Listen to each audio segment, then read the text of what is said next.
আল্লাহ রাব্বুল আলামিন হেদায়েত সবার কপালে রাখে নাই। যদি থাকতো ইবলিসেরই থাকতো। ইবলিসকে শেষ পর্যন্ত মূসা আলাইহিস সালাম বুঝছিল, তুমি এখনও যদি আল্লাহর কাছে তওবা করো, মাফ চাও এবং আরাধনা করো, আল্লাহ তোমাকে মাফ করে দিবেন।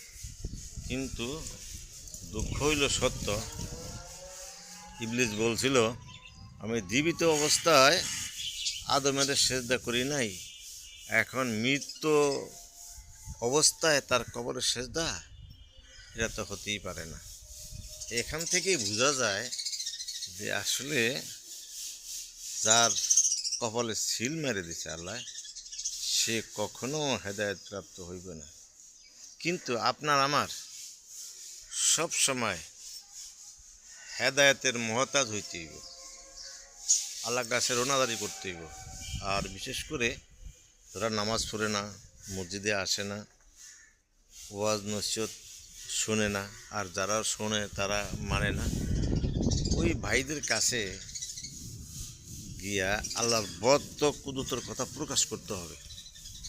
আর আল্লাহর বদ্ধ কুদরতের কথা প্রকাশ হলে আল্লাহ পাকের রহমত তার অন্তরে দিয়া দেবে। আর আল্লাহ পাকের রহমত যখন অন্তরে আসবে, তখন সে কোনো মতেই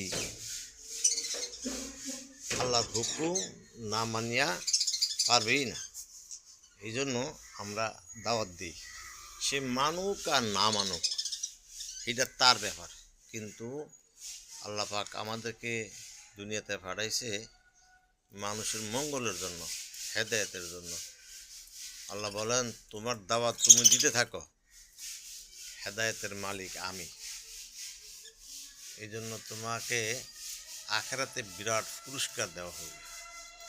আর দুনিয়া তো সকলের কাছ থেকে তুমি সম্মান আর ইজ্জত পেয়ে দেবে। আর যারা দাওয়াতি লোক তাদেরকে আল্লাহ পাক আল্লাহ রাসূলের সাথে বেহেশত দিবেন। এই দুনিয়াতে আমরা অর্থ সম্পদ টাকা পয়সা পাওয়ার জন্য কত কামনা করি, মিছা হাজার কথা, কত রকমের সমস্যার সৃষ্টি করি, অথচ আল্লাহ পাক দাওয়াতের ভিতরে নাজাত রাখছেন, কবুল রাখছেন। আর নাজাতের ভিতর দিয়েই আল্লাহ পাক আমাদেরকে হিসাব ছাড়া জান্নাতে দিবেন। তো এত বড় সুন্দর কাজ আমরা কি করিয়া ছাড়ি, আমরা নিজেও বুঝি না। এই জন্য বেশি বেশি আল্লাহর কাছে তাজ্জুদ পূজা তৌফিক চাইব, আল্লাহ হেদায়েত দেওয়ার জন্য আমাকে